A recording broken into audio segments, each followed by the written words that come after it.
team doing all of our video work. That means that regardless of one of our brand or what model you get, you're going to get great.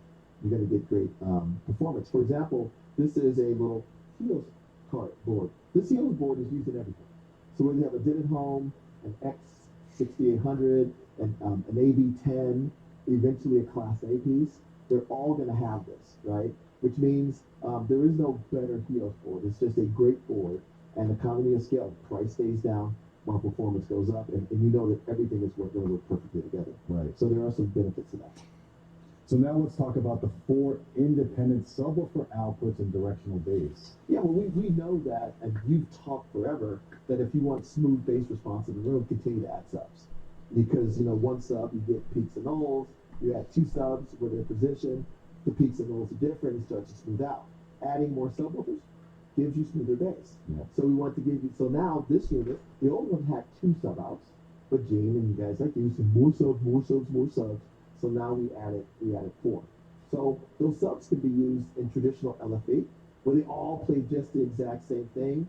And maybe if you have a small speaker, they all help that small speaker generate bass, right?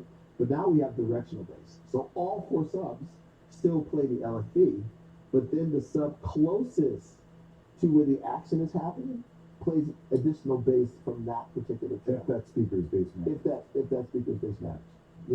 So you could actually do that as well.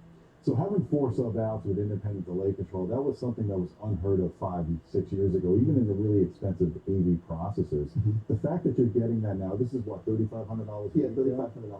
$3,500 retail. You've got 11 channels of amplification, 13 channels of processing, 4 independent subwoofer outputs. That's pretty awesome.